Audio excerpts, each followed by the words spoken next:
everyone. Welcome to this episode of Carolyn Talk. I'm your host, Carolyn Hayes, film critic and journalist. And this is the podcast where I talk to film creators about their work, the industry, and what inspires them. And today I am going to be speaking with director and writer Bomani J story about what inspired him to create his debut feature film, The Angry Black Girl and Her Monster, which is a very exciting but also very creepy. There's one particular little girl in there that's very creepy horror movie.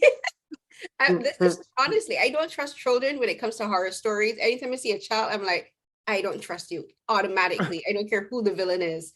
So Bomani, can you tell us a bit about what inspired you to create this story?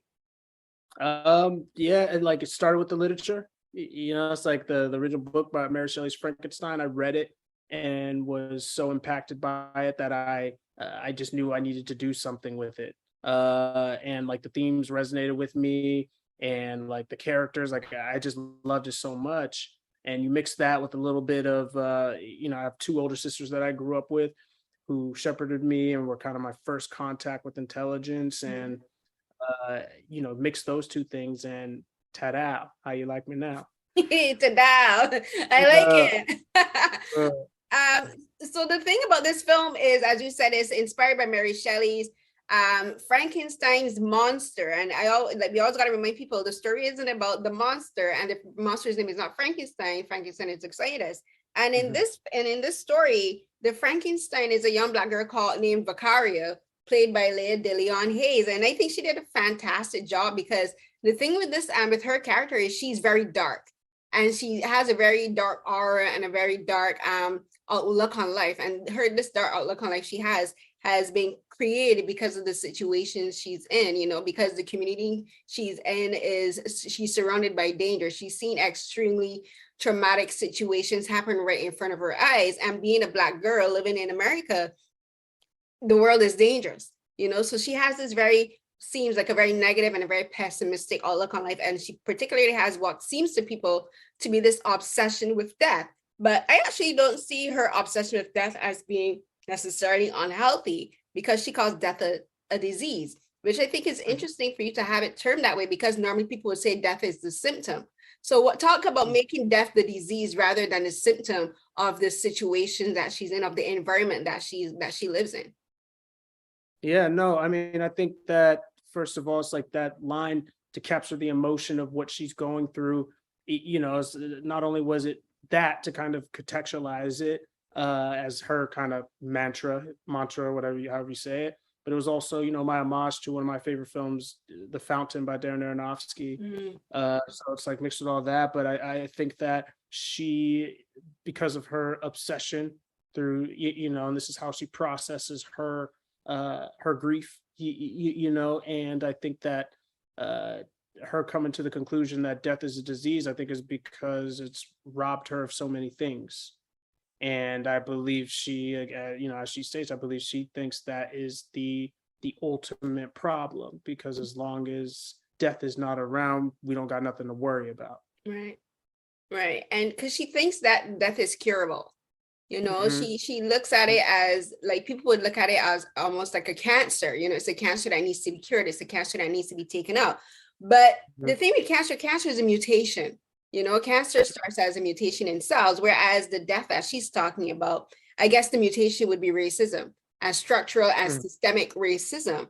And I think it's a very interesting way to have it symbolized that way. So while you were writing this story, did you talk to anyone about having death be the disease, and having in essence racism and anti-Blackness and systemic and structural racism and anti-Blackness, both from like a community level to a macro level, considering the government and police state? And like, what kind of conversations did you have with people about this particular aspect of the story?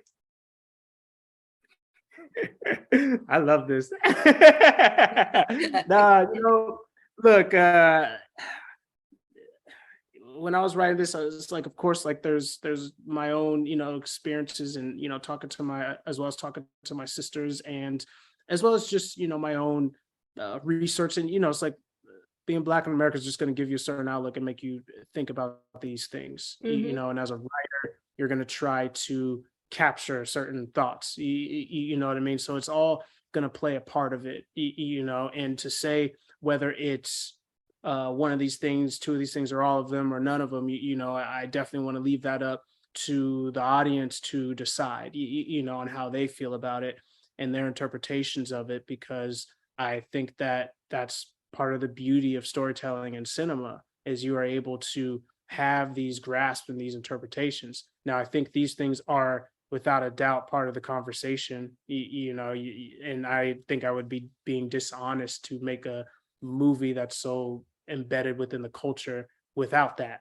You know what I mean, in some shape or form. So I hope that kind of answers your It question. does. I know you're trying not to spoil it, but yeah, but no, it does, because like these things are unfortunately inherent with society. Like even me living in Canada and Toronto, and even coming from the Caribbean, from Barbados, like these are situations that I grew up around, you know, like in like, for instance, like in this story, like in her community, she has what we would like back home we would call the fellas that live on the block, which is, you know, like the gangsters, and like they hang out and they have their own little enclave, and they have they're controlling their territory. And that's a systemic structure as well. That's an oppressive structure. But that's a structure that was created as a symptom of the larger issue. But like those guys themselves, they're trying to survive in their own way, but they're not seeing how they're being oppressors as well. So like I think like you handle that balance very well. You show like both the micro and the macro level, and how for Bakaria and like even the young boy, like there's this little boy that she talks with, how they get caught up in the system too. Like they're literally being caught between a rock and a hard place, you know, and like this is a story you can't like, who is the real villain? You know, what's the mutation that caused this disease of death, you know? And the thing is, and talking now about the guys that live on the block, on how they affected her personally, I want you to talk about that representation on how there's two characters in particular, but one in particular played by Denzel Whitaker, this character of Kango. Like you give him a little bit of depth, you know, like which isn't expected. You're like, he is the main boss on this block, you know, he has his gang, he's running drugs, but you give him depth.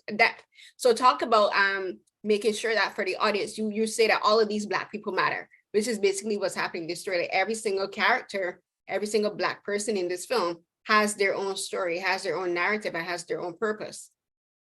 Well, I think like, you know, I think that comes from two places. One, you know, it's just, to me, our humanity is important to be seen across the board, no matter who we are, whether we are achieving high, you know, degrees at prestigious universities, or we're in a prison cell. You know, it's like our humanity matters, you know, and we need to be treated as humans. And so always capturing the humanity of someone, especially of our own, I think is important to showcase. I think a lot of people, when they first think of like a gangster or something like that, they think of them just sitting there mean mugging and, you know, just, you know, it's just like, but gangsters be laughing too. And they have mothers and fathers too. And they have brothers and sisters too. And they have children, you know, they are fully, you know, realized human beings walking through this world. And they are moving a certain way because of certain situations that society has done. And I think the faster we understand that, the better off we'll be to be able to help, you know, these people who need it, you know.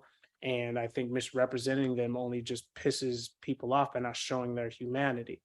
So, and then, you know, past that, just from a fundamental filmmaking and storytelling perspective, I just think that trying to give, or aspiring, at least for me personally, I always want to aspire to give characters you know, some kind of depth, you know, and really search for their humanity and why they are moving the way they are moving. I think that is for me at least, that is a staple of good cinema. You know, it's just like that. It is a staple of that I always want to try to aspire to have. Yeah, because in saying all that, the thing about Kango, which I think was so interesting, the decision that you made, like he is the one that kind of holds Bakari accountable for some of, well, not even some, but all of the decisions that she makes, because she makes some very questionable decisions. And he's the one that literally, like, as the audience we're watching, say, little girl, what are you doing? Like, this is like crazy. And he's the one that says that, he's like, you're crazy, like, what are you doing? Right. So I thought that it was interesting. And the scene, like, it plays kind of humorous, and because it's more like situational humor, because it's in that moment, like, it's he's like, what are you doing? This is crazy. But it's very serious, because you're having this person that she also in her heart holds so much animosity for, and she herself sees as a villain. She doesn't see herself as a villain, but he's seeing her as a villain because of the things she's done. He's like, what you're doing is monstrous. He's like, you're a monster. In essence, you're creating a monster. And she's telling him the same thing. She's like, you're a monster. The things that you do are monstrous, like you're selling drugs. But I just had a light bulb moment. So like, she's like for her, the drugs that he sells turns people into monsters. They're like walking zombies, because that's what drug addiction does to people. And like, what she's doing is basically the same thing to her brother, like she made him into a walking zombie. And they both have they're both like two obtuse different sides of the same coin, and they're both right and they're both wrong at the same time. So I think that's a beautiful dichotomy, and a beautiful example of the complexity of these characters that you're saying. Like these are fully realized human beings, and Black people are not one-dimensional, and we're not monolithic, and we're very complex, and like there's both the good and the bad aspects to these characters. Yeah, no, I think, again, it's always important to understand that everyone has their stance and their viewpoint, and they're coming from a space. And I think it's very very rare for someone to kind of be like, I'm wrong, I know I am wrong, and I am pursuing wrong, right? Like, and I'm, and I'm standing on that, right? I think most of the time people, whatever the argument may be, feel like they're right. Yeah, like they're both convinced that they're right, and me as the audience, I'm like, you're both wrong. Like, you're both wrong and you're both out of order. Yeah. and it's talking about like the duality in essence, and the dichotomy and the differences and opposites and similarities and opposites to these characters. Something that really stood out to me watching this film is the use of color. Now, I noticed that red plays a very, like, the predominantly red, and a color teal as is like a light version of teal, play very prominent roles in the costuming as well as the set design and production design of this film. So like, I want you to talk a bit about that, because I saw the red as being representative of her rage, her anger, her grief, death, blood, visceral, all of these things. But the other color, teal, which I find, which is used more in the family rooms, like the dining room and the living room, has more teals. And the character of Aisha, played by Riley Brooks, said like a lot of her clothes has a mixture of both colors, of both red and teal. So I talk about working with your production designer Mark Bankins and your costume designer Kaylee Brenneman about incorporating these two colors and what they symbolize to you. Because I'm still thinking about what the teal possibly represents. I was thinking advocacy, but I'm like, not exactly. No, like shout out to Kaylee. She was our incredible costume designer, and she added so much to this. I remember when I originally wrote the script, because let's just say it was for a much smaller budget that I was going to do. I was going to do it on my own for a much smaller budget. And the only costume I really had was just like, she was just like in one kind of fitting or whatever. But Kaylee came, and like, it's like once we were able to secure a little bit more financing for it, she really brought her personality to life through the costuming, especially Vicaria's, and we definitely talked about who she is as a human. What will she be wearing? I even think about what she would be listening to, and like these things all came into play. And even down to her backpack, and where that came from. Like, these things were all thought about. So like, shout out to her for what she did and really bringing these costumes to life and making them feel alive. And but it's like, as far as Mark Bankins as well, like he did a phenomenal job with the production design, and the colors were something we definitely talked about. It's just like the colors we wanted for all these different spaces. However, it's like, what I will say is that, like, I understand colors to have different meanings.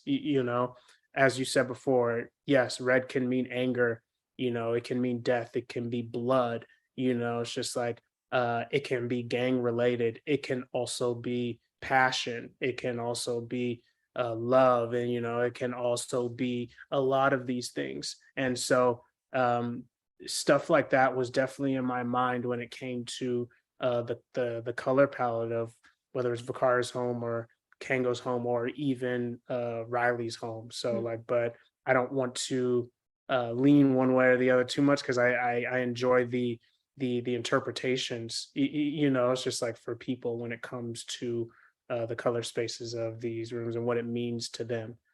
So, but yeah, so just under just know, like, if you are reading into it and looking at it, these were all thoughts that were going into my head. So like, but I respect the relationship between the story and the audience. Yeah, I'm the kind of person, I always talk about this, but I'm the kind of person that if I see a vase or a cup or a shirt, I'm always like, does this have a deeper meaning, or is this just or is this thing just a thing? I'm always curious about the meaning about it, because like, for all of these things are very intentional. Yeah, no, that I will. That's the only part of you that I will answer. The colors were very intentional on who they were with and why they were there. I don't want to answer that because I think that's part of it's like part of the entertainment of movies and like the relationship between the movie and its audience. But I will, you're not crazy for thinking that with this movie. I'll let you know that. No, people more curious what the teal means. Darn it.